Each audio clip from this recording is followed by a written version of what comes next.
And starting the first day of the month of Damodar, I began going through the Damodara Lila, Canto 10, Chapter 9. And so far, we've covered through verse number 6. And just a little review where we ended up. The pastime itself is celebrated and mysterious. I know the parts that are.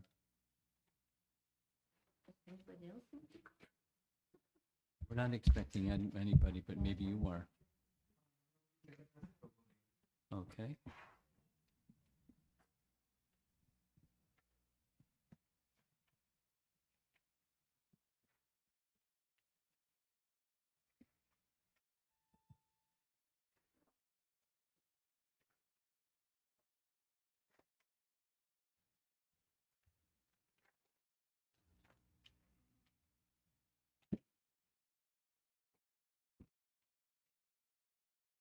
The girls don't speak English, huh?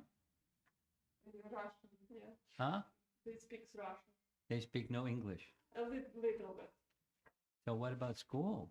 The older one, she's started first grade. Yeah, and she learned. Okay. It must be difficult for them. Yeah. Okay.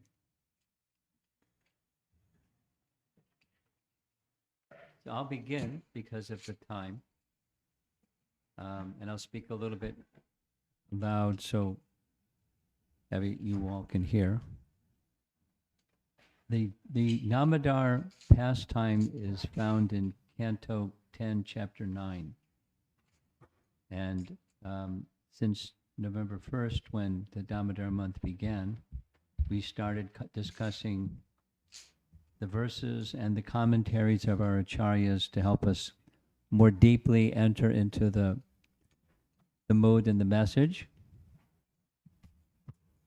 of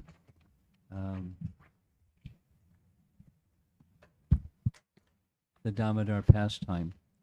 So most celebrated, a question has come up several times already.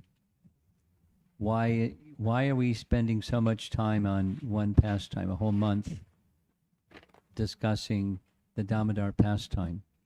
What's so special about it? And what's special about it is several things. The primary message in the beginning part of this pastime is the super excellent love of Mother Yashoda. Because chapter 8 of Canto 10 is entitled The Childhood Pastimes. And the whole chapter is speaking about the parental affection, or Vatsalya Rasa, of all the elder gopis and some of the elder gopas, but mainly it's the gopis, the elder gopis, and how they interacted with Krishna in his childhood pastimes. So it starts, he's not even 5 years old yet. He's not even,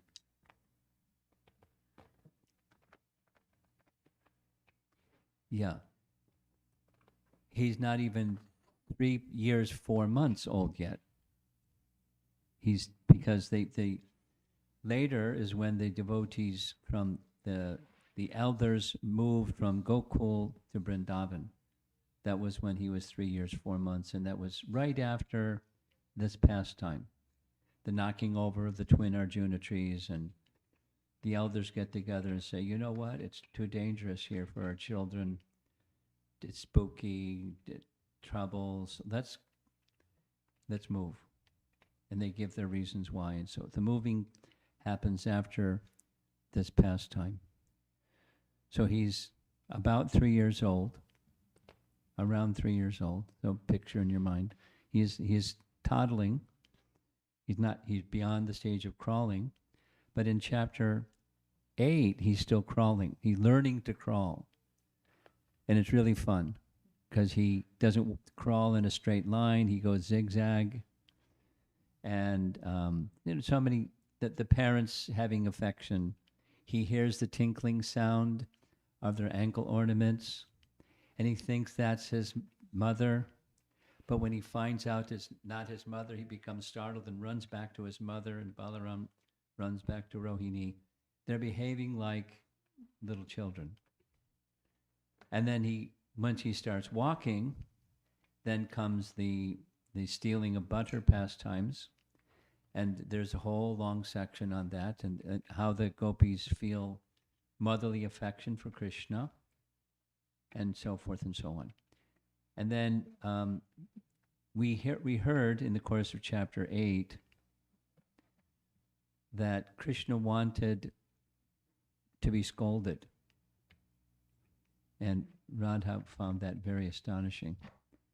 That, what? He wanted to be scolded. But it's a type of loving affection between mother and child when it's called for, that there's some scolding, some admonishment for something that's unwholesome, that's hurtful, harmful. So his stealing butter was one. Then his eating dirt was another. And at the end of that section, Shukadeva Goswami says, completely amazing, the love, the affection of Mother Yashoda for Krishna is so strong she couldn't even see what she saw. She just went on the other side of what she saw inside Krishna's mouth. And then Maharaj Parikshit says, wow, what pious activities did Nanda and Yashoda perform in order to become entitled to have this kind of love for Krishna? And the answer is given, something to do with expansions of Yashoda and Nanda.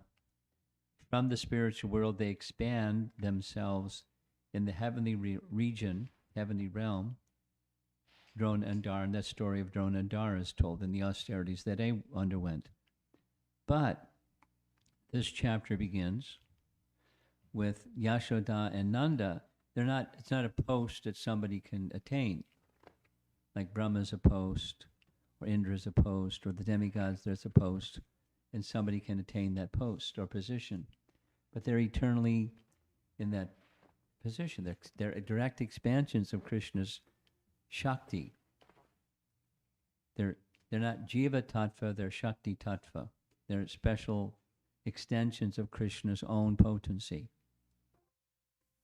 And so at the beginning of the chapter, Shukadeva starts narrating, this is, the topic is very deep and not easy to understand, but someone like you, Maharaj Parikshit, you're very eager to understand and very eager to hear, and so I'm obliged. I'll explain to you the detail of this, the mystery of this pastime.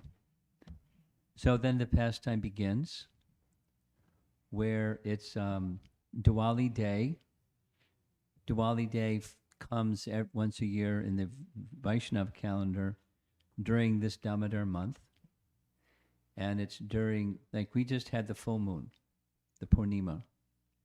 So after the Purnima, so many days, 14 days, and it becomes a new moon. And 3 days, 4 days after the new moon is when Diwali comes. And Diwali is a pastime that's connected with Ramchandra's pastimes. But on Diwali Day, it's a big festival. So on that big festival day, Mother Yashoda decided that she would make the butter for Krishna, because in chapter 8, we heard he's going around stealing butter. And it must be that they don't know how to make butter. So she did. And she took milk from 7-8 special cows, fed them special grasses that produced a certain flavor of milk, so she could have especially flavorful milk to make milk products. In addition to milk, there was boiling the milk. She was going to make some sweets. She turned the milk into yogurt and was churning the yogurt, singing songs of Krishna, some spontaneous songs and some songs the other residents of it, because they would sing a lot. It's a very musical tradition. And they would just sing songs of Krishna, of his pastimes. Because up to this stage, Krishna had performed many wonderful pastimes. And she was singing songs of those pastimes with her. The description is there, a beautiful description of the scene. How she was dressed, the jasmine flowers in her hair, the decorations on her body, the bangles on her arms, the perspiration on her forehead, her labor, and so forth and so on. Very, very beautiful description. The yellow-looking sari, large eyebrows, smiling, thinking on she's making this for Krishna. And meanwhile, Krishna is asleep in another room. So that's the scene opens, and then as Krishna wakes up, he doesn't cry. Some children cry when they wake up, but he doesn't cry. He just toddles over to where Mother Yashoda is churning the yogurt, and he grabs a hold of the churning rod, and she smiles because she understands, boy, is he clever. He knows exactly how to tell me, although he can't speak yet, how to stop that and feed me. So she takes Krishna on, she stops, she takes Krishna on her lap, she looks at Krishna's eyes, Krishna looks at her eyes, he smiles, she smiles, he smiles, seeing her smile, she smiles more, seeing his smiling more, and it's a very loving darshan of one another, and she begins feeding him from her breast milk. And over in another room, not far, but in vision, is a stove. And on the stove is some milk that she spent the whole day yesterday gathering to make some milk sweets. And the milk started to boil over. And so she had to decide what to do. She had multiple tasks as a mother, and one of them was feeding her son, and the other was rescuing the milk. You know, it's multiple things to do, and you have to decide. Prabhupada explains it's one of his purports. In this service to Krishna, we have multiple things to do, and we have to decide which comes first and which comes second, and we have to prioritize. And he explains, it's an important lesson, so that's why I'm mentioning it, that when we're engaged in trying to please Krishna, and that's going to be tomorrow morning's discussion, by the way, how to please Krishna topic, inspired by Krishna from within, she did a rational choice. If the milk boils over, it's spoiled, and it's very special milk, and I can come back and feed Krishna after I rescue the milk. So she went to rescue the milk. But Krishna, although he directed her from within her heart to go rescue the milk, he feigned or pretended to be angry. And so when she left, he made a face. He showed anger in his face. He bit his lip with his teeth. He broke the pot for churning yogurt, and he went to go steal butter in the storeroom. That's how far we got. So now it's the next verse, next two verses, text 7 and text 8. Text 7 reads, Mother Yashoda, after taking down the hot milk from the oven, returned to the churning spot, and when she saw that the container of yogurt was broken and that Krishna was not present, she concluded that the breaking of the pot was the work of Krishna. She used her reasoning faculties. So we're told over and over again, don't speculate. But we use our reasoning faculty. She left with Krishna there. The yogurt pot is broken. Krishna's not there anymore. Deductively, she understood. Krishna broke the pot. Purport. Seeing the pot broken and Krishna not present, Yashoda definitely concluded that the breaking of the pot was the work of Krishna. There was no doubt about it. And Vishwanath Chakravarti Thakur writes, taking the cooked milk, sushka paya, from the stove, she entered the room where she was churning the yogurt and saw the strong, shiny pot broken. Understanding that this was the work of her son, she put her forefinger to her nose, laughing. Jiva Goswami writes, Shrushtram means well cooked. She saw the broken pot and understood that he had done it, since no one else would do it, since the whole was made skillfully, and since it was possible that he was angry. But not seeing him there, she laughed because of his fickle nature, his skill in breaking the pot, his running away in fear, and because of the sound of moving pots and his ankle bells in the next room. So our acharyas use this word fickle a lot. And I don't know if you know what that word fickle means. Kind of, it's the implication of it is a restlessness, a kind of frivolous, childish behavior, and just a little appreciation. There's a detail about this. Two details.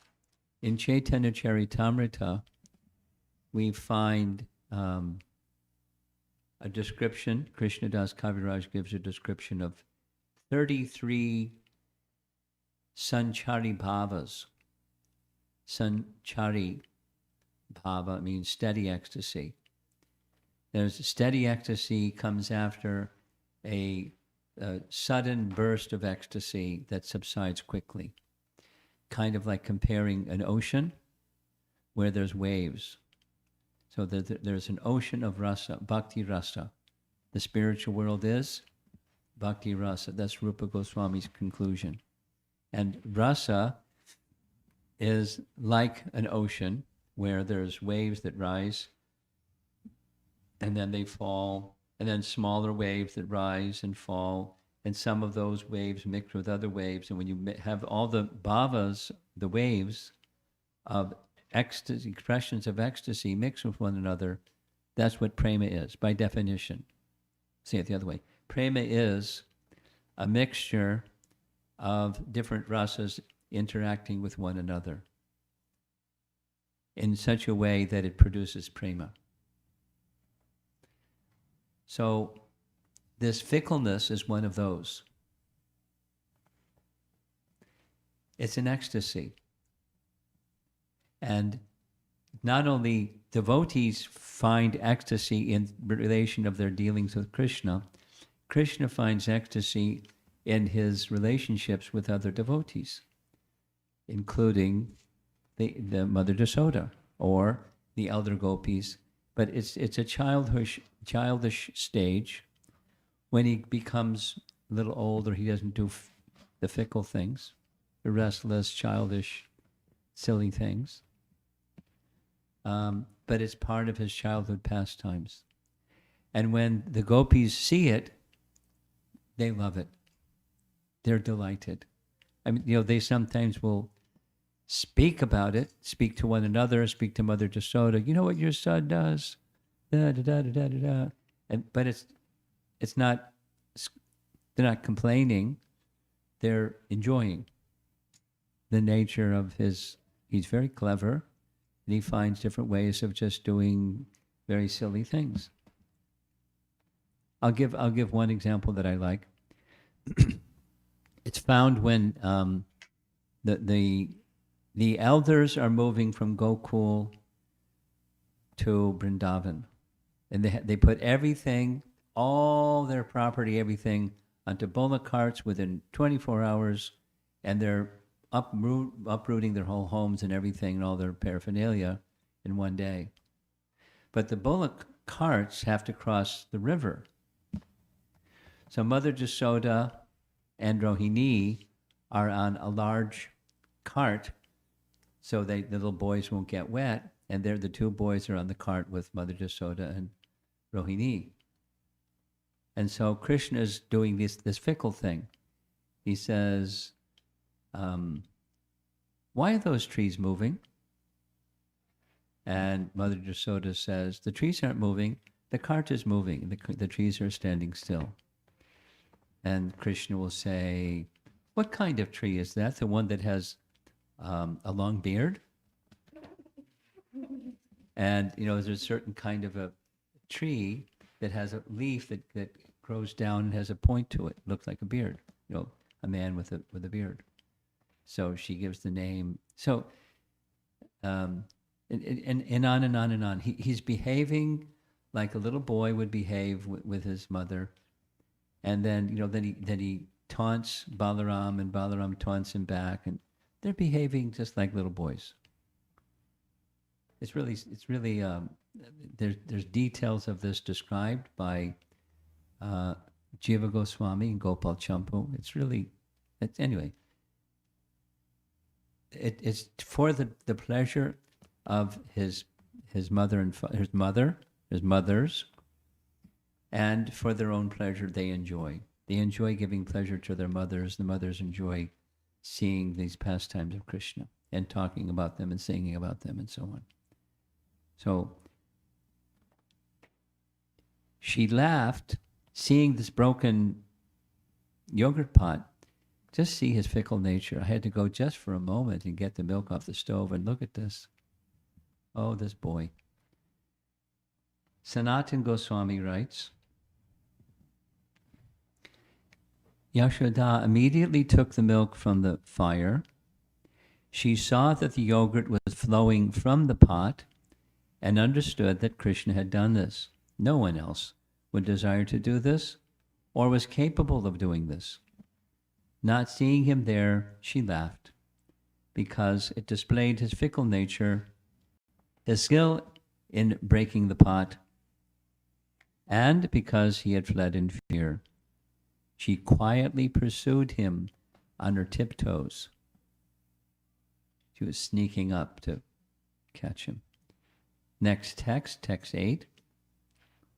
Krishna at that time was sitting on an upside-down wooden mortar for grinding spices, and was distributing milk preparations such as yogurt and butter to the monkeys as he liked.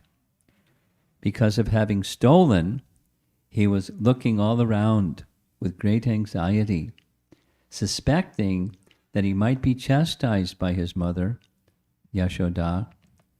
Upon seeing him, she very cautiously approached him from behind. Now, this is another scene. His eyes, as he's doing mischief, he's looking this way, looking that way. Very similar description to when the elders would come to Mother Yashoda's home and said, in front of Krishna, do you know what your boy does? And they would tell this and that, and Krishna's looking at them, looking at Mother Yashoda with fear in his eyes, as if she may reprimand him, although that's the pastime was because he wanted that. He was feigning, or he was actually feeling those emotions. So here he's doing it again. He's feeding butter and yogurt to the monkeys, feeling he's going to be caught.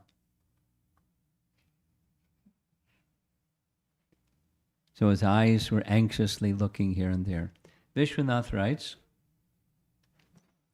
from the footprints smeared with yogurt, from the sound of his jingling bells and the noise in the other room, Yashoda could guess that Krishna was in the room eating butter. Surmising that, her face broke into a smile. A few seconds later, she decided to go into the room. But by that time, Krishna had left by the back door and gone into the yard. He sat with crossed legs on the top of an overturned mortar for fear of crows and other animals. The verse describes from this point.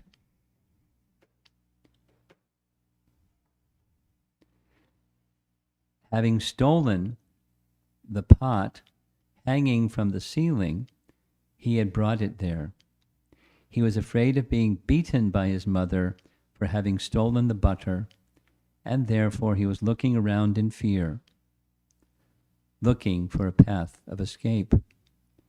Seeing him from inside the room, and by craning her neck, she then very softly approached him from behind so that he could not see her, without making noise from her footsteps, in order to catch him in her hands. Jiva Goswami writes, from fear of crows and other animals, he sat in a swastika asana on an overturned mortar.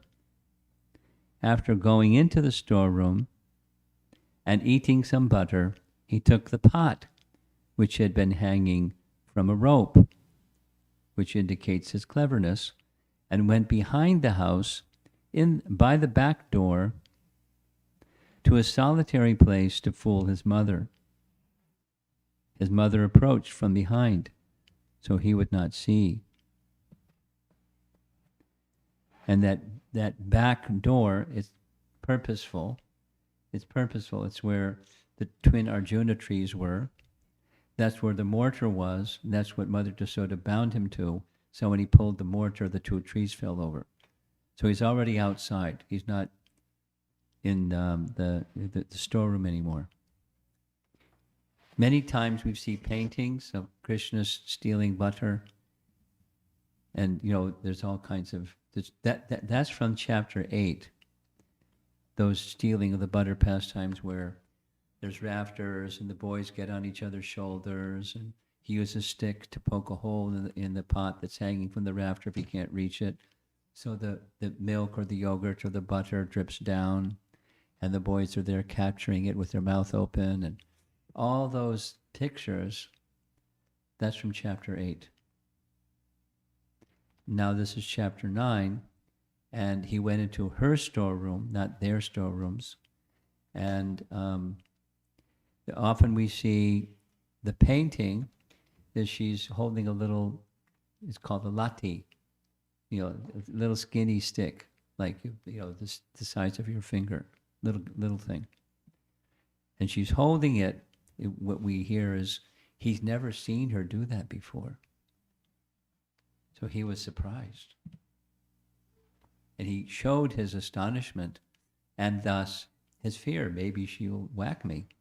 But it's not, it's not a big stick, a little thing. But seeing that, it's just like, sometimes when mothers are instructing their children, they won't use a stick, they'll use their finger. It has the same principle. She knows.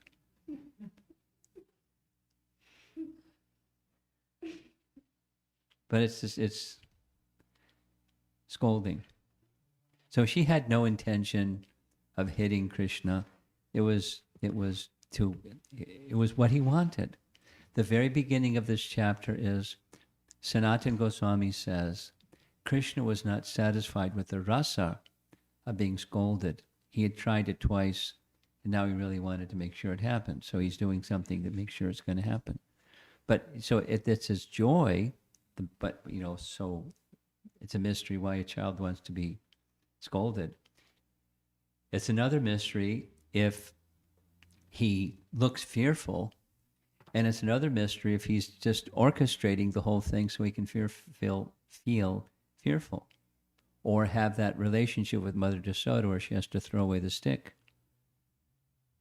because she doesn't want to see him cry. He's crying. He's in fear. It's very mysterious. It's very mysterious.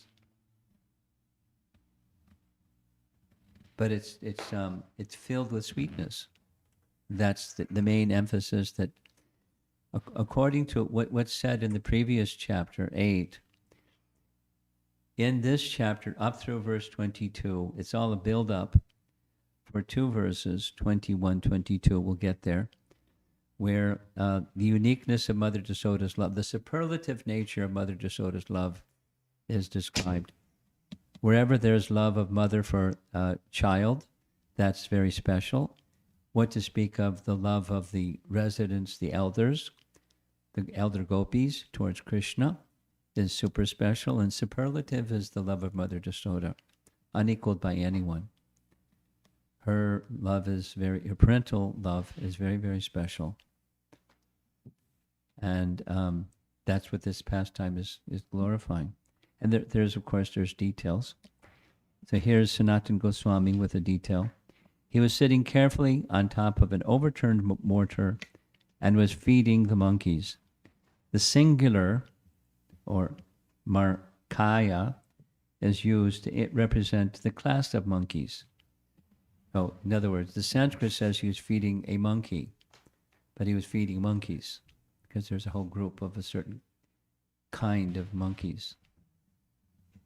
She approached from behind so he would not see her.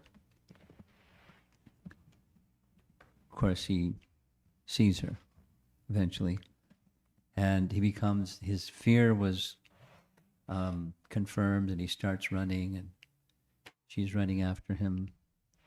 What a scene.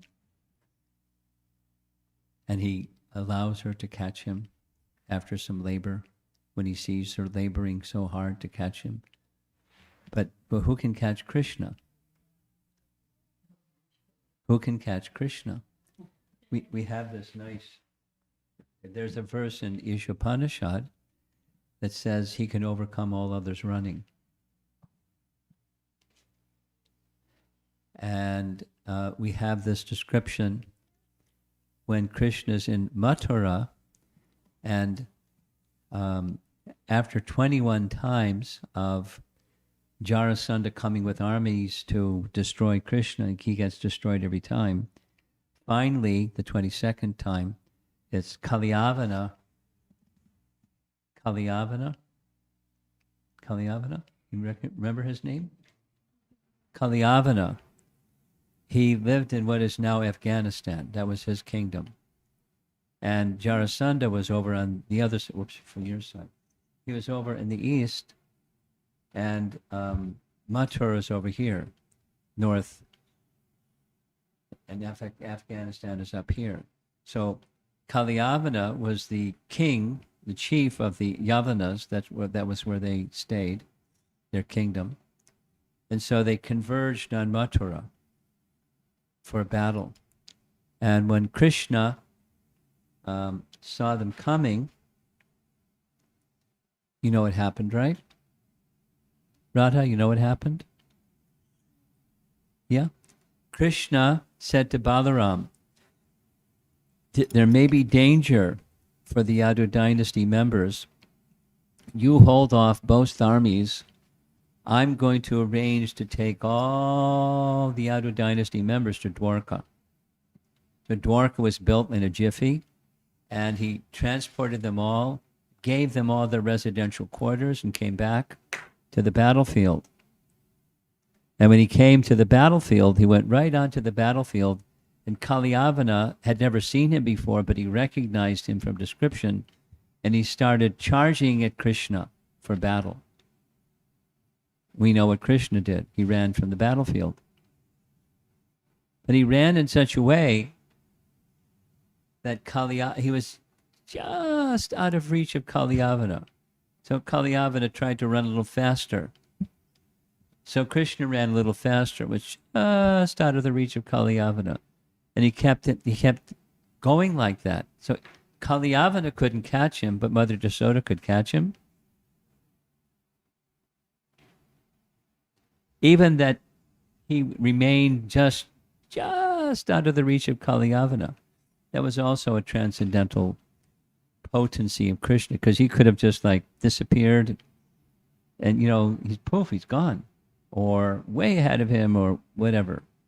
But it was to encourage him to follow him so he could take him to the cave where Mushakunda was. These are potencies of Krishna that devotees who love Krishna appreciate how he extends his potencies in different ways suited for the situation. So with Mother Yashoda, he ran. And Mother Yashoda tried to catch him, but her body was much heavier. She wasn't accustomed to running. But she labored very devotedly, and Krishna allowed himself to be caught from behind. It's a beautiful pastime. She snuck up from behind. Even one acharya is saying she walked on her tiptoes. How graphic. Because she didn't want Krishna to notice that she was coming. And her plan was to catch him from behind. But he turned and saw, and so he ran. And she caught him.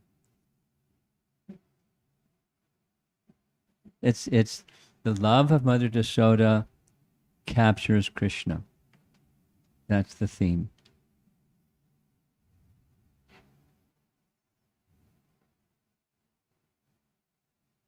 She has nothing. Pure devotion. Well, this other thing we're going to be discussing tomorrow morning is specifically it's discussing Rupa Goswami's definition of bhakti. Anyabhilasha shunyam jnana karmadya navratam anukulyena krishna anushilam. That's tomorrow morning's class. So Mother Yashoda, her wanting to capture Krishna was also love. Krishna's becoming angry when she left him to go rescue the milk from the stove. Krishna bit his lips and was angry. It would sound like she's not doing what's favorable to Krishna. So she's lacking in bhakti. We'll hear it tomorrow morning again, but we can't say she's lacking in bhakti. We can't say she's lacking in bhakti. But what she did was not pleasing to Krishna. But it was pleasing to Krishna. It just didn't look like it. Because he inspired her to do what she did, so he could do what he did, so we could have this whole Damodara Lila.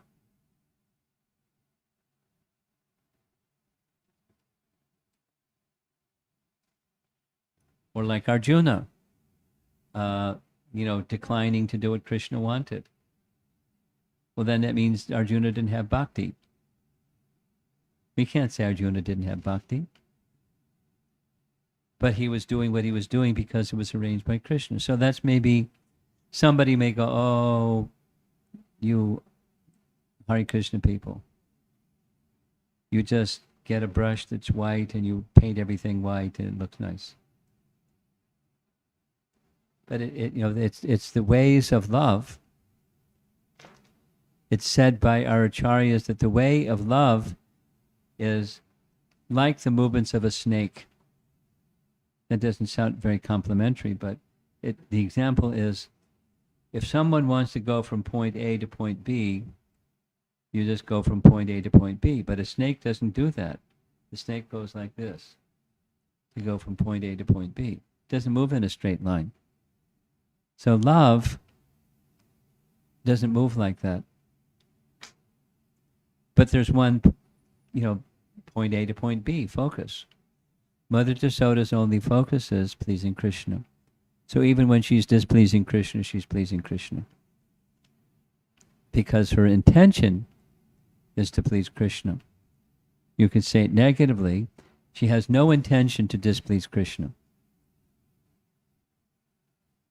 Whereas the demons, the other example we'll hear tomorrow morning, when the demons engage in combat with Krishna, he liked combat. So in that sense, they're pleasing him. But their attitude is not to please him. Their attitude is, nasty, vicious, hateful, abominable. So that's not bhakti. So how to act in such a way, this is one of our mysteries. How to act in such a way that Krishna is pleased even when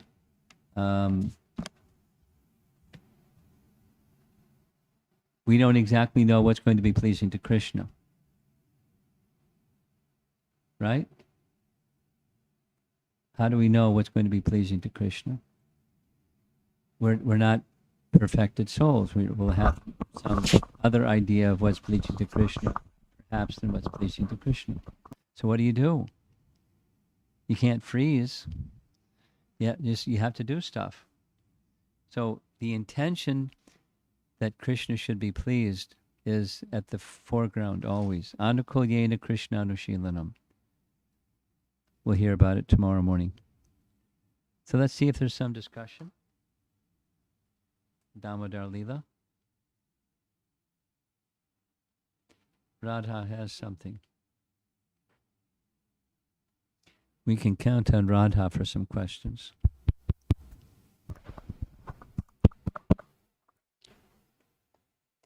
I'll keep reminding you gently about your tendency to say So gradually, just by nagging you lovingly,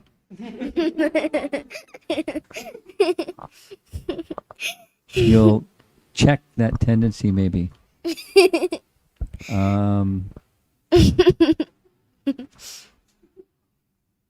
Go ahead. Does the Damodar Lila last many days? For example, No, it's one day. It's a one-day pastime. Then why do we celebrate it like a whole month if it's only one day? Because it's so nice. Although it took one day, it didn't even take the whole day. It started in the morning, and it was done by lunchtime. Because he knocked over the Arjuna trees. And Nanda Maharaj came home and saw the trees lying there. It was all the same day, half a day, 3/4 of a day. Because it's why a whole month? Because it's such a celebrated pastime. And we talked about why it's celebrated. Thank you. Okay. Anything?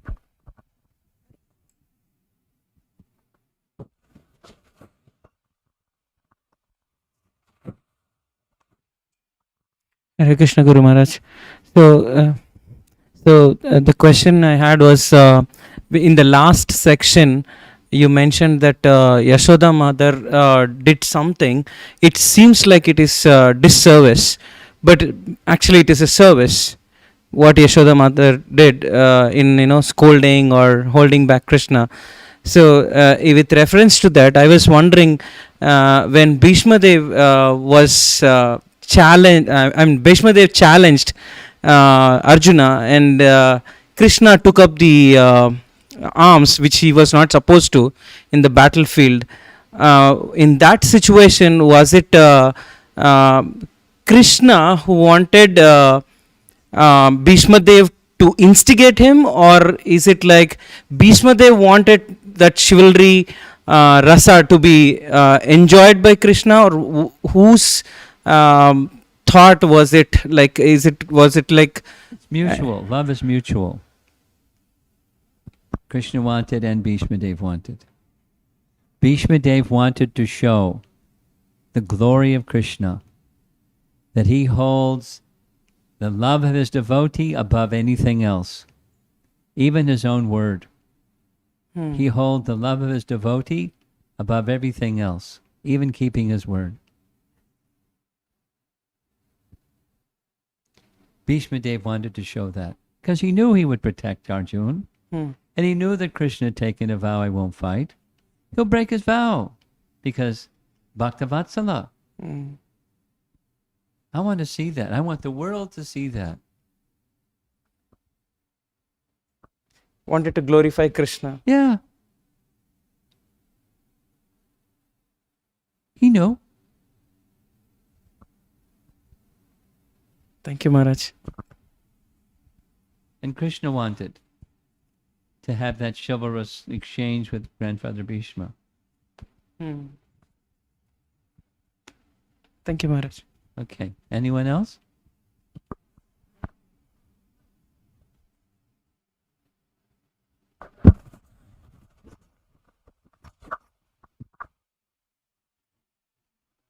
You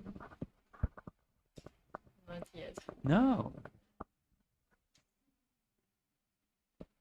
Do we have anything online? Online, Yes. but I can ask a question. So Guru Maharaj, on the topic of pleasing Krishna, so we generally hear. Excuse me, I was just pausing. When you were starting to ask your question, my thoughts went to, so when it's time for me to scold my children, is that pleasing to Krishna? You weren't thinking that, but I was.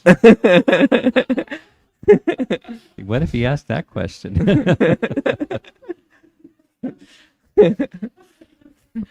Okay, go ahead.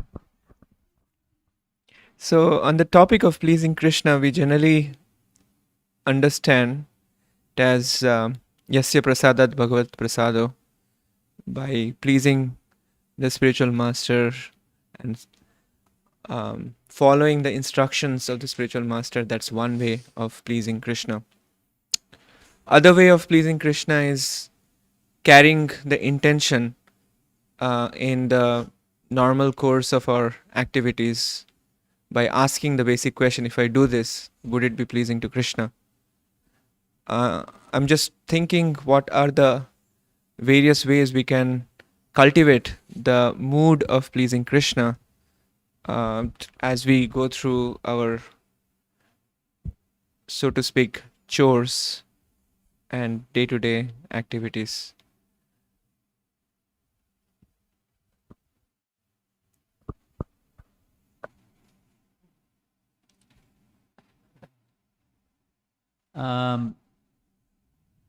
I believe that the most effective way is quality chanting, because in this age of Kali, that's our primary means of deliverance. And the meaning that Prabhupada has given us of chanting is, please engage me in your service. So that mood of always being in Krishna's service comes most effectively from the quality chanting. So then the application of that quality chanting comes, guidance for that comes from Scripture. So there, I'm sure you have, we all have, certain verses that resonate with us. Bhagavad Gita verses or Bhagavatam verses or prayers or something. And those prayers and the mood of those prayers, using Prabhupada's phrase, entering into the spirit of this hymn, speaking of the Brahma Samhita prayers, the spirit, so that's an instruction from the spiritual master, and by taking that instruction, you'll remember the prayers, and you'll feel the mood of those prayers, which is for pleasing Krishna. So it's not precisely sloka memorization. It's entering to the mood of certain teachings, like one that's been working for me lately, or operative for me lately, is the first verse of chapter 7 Bhagavad Gita, because somebody very kindly gave me a gift that I use at least 3 times a day, every day. And that's that little box that plays all Prabhupada's recorded lectures. And the one verse that Prabhupada spoke on more than any other verse from Bhagavad Gita is 7.1 Bhagavad Gita. So I just got fit through hearing, 25 classes on 7.1 Bhagavad Gita. And so, and that's in essence. That's the reason he spoke often, because it's an essence verse. Maya sakta manak partha yogam yunjanmarashaya. So that plays in my internal thought process in many cases throughout the day. Just being absorbed and being absorbed and being absorbed and being absorbed. That just comes just from hearing, not by sloka memorization. And then trying to, because he said it with such, spoke about it with such vitality and vigor that it went in. And I want to go back and listen to that section again. So you carry the message, and the mood of the message is with you, with attachment for Krishna, by Madashraya, by taking shelter of Krishna, or those who have shelter of Krishna. Madashraya. Yeah. There are no questions popping up Okay. online. So, first question is from Atulya. Maharaj, I understand why Krishna was angry in this pastime, but why was Mother Yashoda angry with him and pleased her that changed her mood in the afternoon? Well, she wasn't. What she didn't become specifically angry. She was feeling motherly affection. That I don't mind. Nanda Maharaj has so much butter and milk products. I don't mind. He's feeding to the monkeys. But stealing is not okay. Because if I let him go on with stealing, then when he grows up, he'll become a thief. So I can't let that. So I have to check him. It's the motherly affection. She wasn't angry with him. She was being a mother. Now, he wanted her anger, so binding it was a display of what one might look like angry, but she wasn't angry. She was being a mother.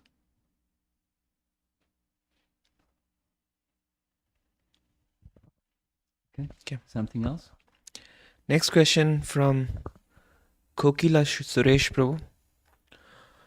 How do we conquer anger, Maharaj? How to conquer anger. According to Bhishma Dev, ultimately you become Krishna conscious and you've conquered anger. But then, the material kind.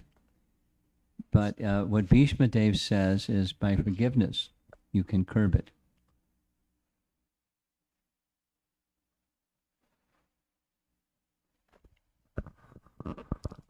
Next question is from Amara Mataji. Hare Krishna Maharaj. Today morning I had asked about the unsteady tendency of persons who swing between material and spiritual, and you had kindly responded by saying that this is material conditioning and unsteady devotion.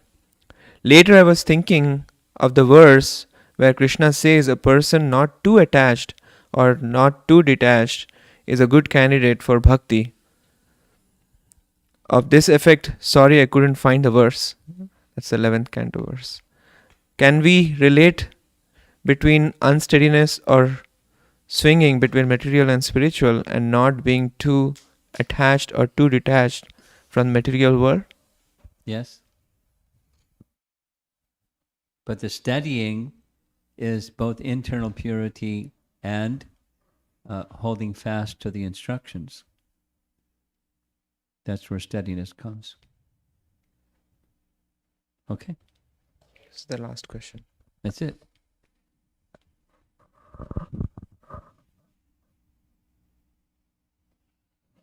Okay. Looks like we're about to wind up. Anything from our hostess?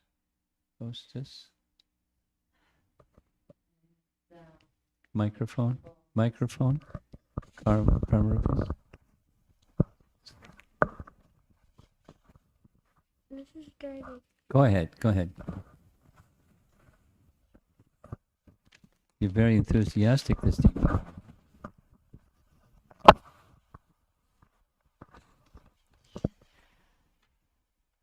I'm just like really new. I'm just trying to realize what it means, bhakti yoga. Oh. And well, that's just like, thank you so much for introduce. And it's, I heard about stories, and what I'm just thinking, the more we talk about the stories, it's more about to kind of open our heart and Yes. see more Yes. the emotions, the actions, and learn to love, Yes. unconditional love, as I you got understand well. You got it. And specifically in this period of time, Kartika months, right? Question is like, what we should read. You just like mentioned before. I just like missed Bhagavad Gita, or it's more about the where's the Krishna, where's he became Are a you child. speaking about at this stage of your bhakti? Not or are on you my saying stage. in On this this is particular month? yes, In this particular month? yes. Okay. In this particular month, there's at least three things that would be, nice. Is all over ISKCON, it's common to sing and then recite the translation of Damodarastaka. Mm-hmm. And then in Krishna book, because there's a couple of children here, you can read the story in language they can understand, and read the story and just become, it's basic. The story is basic, but it's, as you described, it has potency to move the heart, of appreciating the nature of spiritual love that's not even, it's approached by love of mother for child, but it's in another realm of love. And the potency in the story. So even children can appreciate the story part. And then, a third is Srimad Bhagavatam, because what I just did is I not only read Prabhupada's purports, the verse and the purport, but other commentaries. So if you have Srimad Bhagavatam, or you can find out from the devotees, you can read, access it online. You don't have to have a set of books. And you can read. So during the month of Damodar, those are three things. And to share a little story. I don't know what part of the Russian-speaking world you're from, but I was once visiting during this month in the Ukraine. And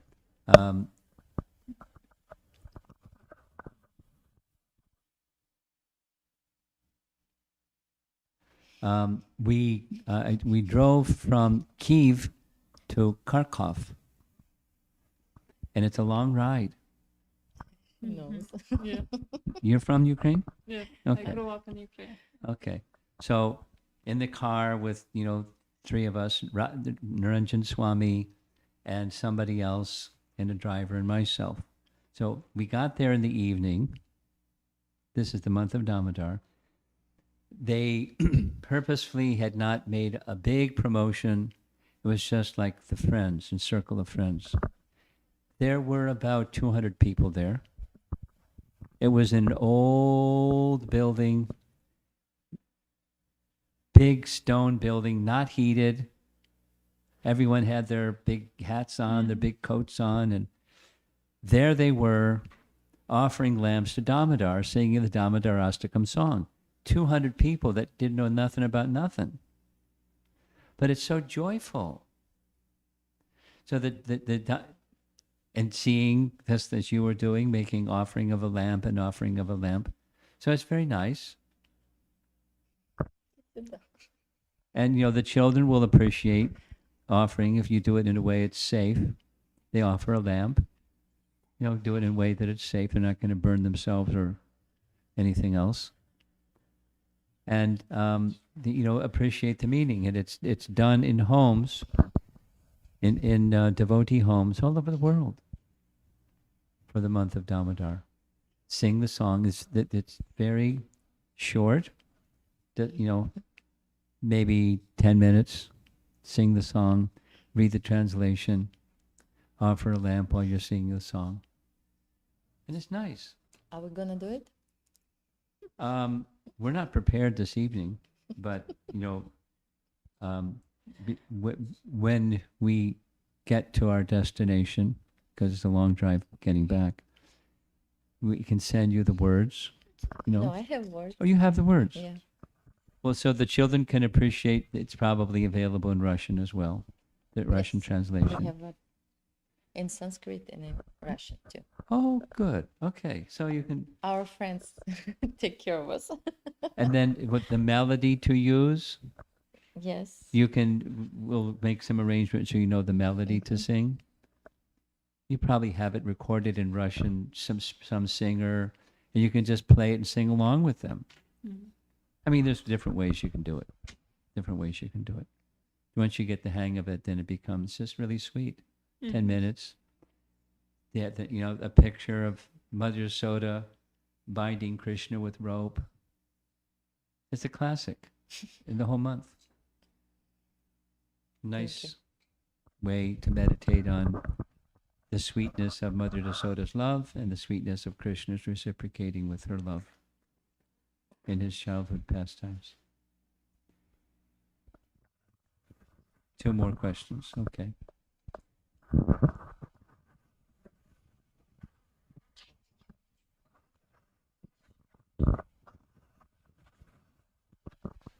So, next question is from Sudharma Sharma. Prabhu, Hare Krishna Maharaj.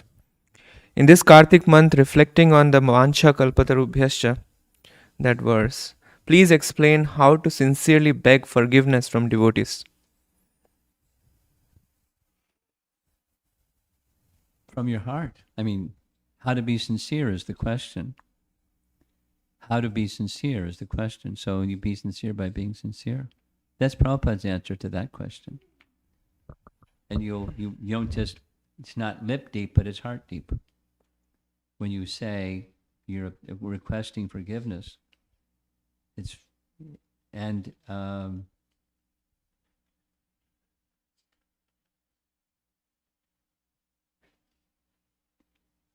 be ready for anything. Be ready that they'll say, okay, no problem, you're forgiven.